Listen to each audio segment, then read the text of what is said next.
bonsoir. Nous étions, oui, tout à l'heure avec Emmanuel Prost dans le Grand Nord. Avec vous, nous sommes dans le Grand Sud-Est. Voilà, dans le Grand Sud-Est et un petit peu dans le Sud aussi, puisque je suis native d'Aix-en-Provence, donc je suis provençale, mais du Sud-Est parce que j'habite Gap dans les Hautes-Alpes. Ah oui, et c'est pas du tout le même accent. Et ce n'est pas du tout le même accent, non, pas du tout. L'accent du Midi, ce qu'on appelle l'accent de Provence, est beaucoup plus chantant et il accentue surtout les uns, les en, alors que dans les Hautes-Alpes, c'est surtout un autre ton chantant qui se rapproche un petit peu de la Savoie, parce que c'est tu vas bien. Voilà. Donc c'est pas tout à fait la même chose. Alors vous avez passé les 20 premières années de votre vie dans la région d'Aix-en-Provence. Oui. Une belle région. Une belle région. En plus, j'avais la chance d'habiter à la campagne. Donc c'était vraiment dans la garrigue, une vraie vie à la Pagnole avec la chasse, la pêche, etc. Donc une vraie vie provençale. Une belle carte postale donc, mais c'est aussi une région où il y a du vent, où il y a de la pluie, on le voit malheureusement ces derniers jours, de la neige, des conditions difficiles pour vivre. Alors, dans les Hautes-Alpes, effectivement, c'est très difficile parce que non seulement il y a l'altitude, les villages qui sont au perché, près des glaciers bien souvent. Et c'est vrai que la vie était très très rude. Et en plus, il fallait compter sur la nature qui n'était pas toujours très, très sympathique, puisqu'il y avait les avalanches, il y avait les inondations également. Donc tout ça, c'était très rude et donc des paysans très courageux. Donc Elisa Morgon, votre livre Un bouquet de fiançailles nous entraîne dans cette autre foi, dans le Sud-Est, où il est question d'un bouquet de génépi à aller cueillir pour sa belle. Oui, c'est ça.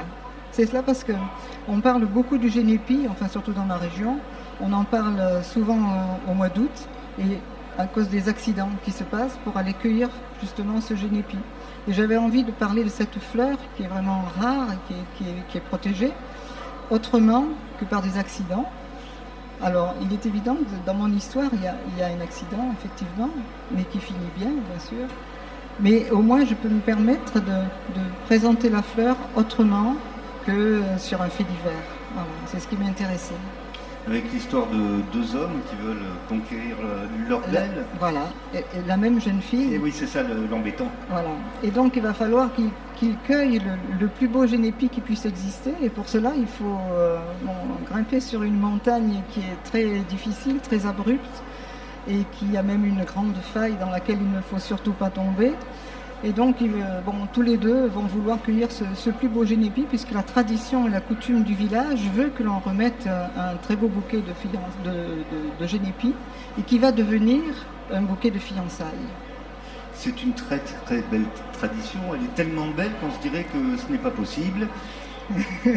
Non, elle n'existe pas en réalité. Voilà, ça n'existe pas, c'est pas une vraie tradition. Elle est sortie de mon imagination, mais parce que je pense que la fleur le méritait et j'avais envie justement de créer une coutume particulière pour cette fleur qui n'existe pas, du moins à ma connaissance. Je ne pense pas, peut-être que dans des vallées retirées que je ne connais pas très bien, peut-être que cela existe, mais j'aimerais bien.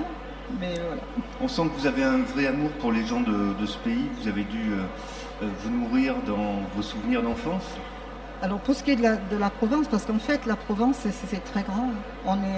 La Provence c'est Arles, Nîmes, ça peut être Nice, ça peut être Aix-en-Provence, Marseille qui est une Provence à elle seule, et puis les Alpes de Haute-Provence, le plateau de Valençol, Jonot, tout ça c'est une autre Provence. Et il y a la Provence où je vis, qui est la Provence des Hautes-Alpes, et qui là est vraiment aussi particulière. Donc ce sont des Provences différentes. On a l'impression en lisant votre livre qu'on a les senteurs quand même qui nous viennent au nez.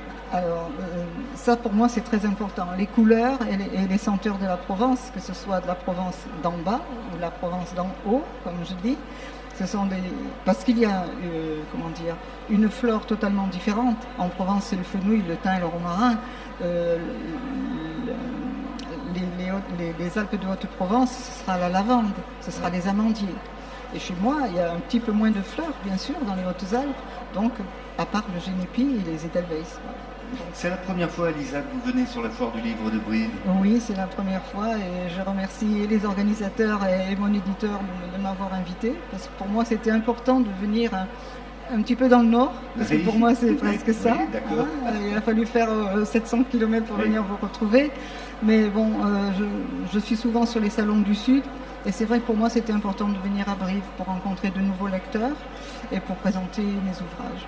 Eh bien, je vous souhaite une très belle suite de Foire du Livre ici à Brive, Elisa Morgon, avec donc votre roman aux éditions Lucien Souni, Un bouquet de fiançailles. Merci Christophe. Bonne soirée, à bientôt. Merci, au revoir.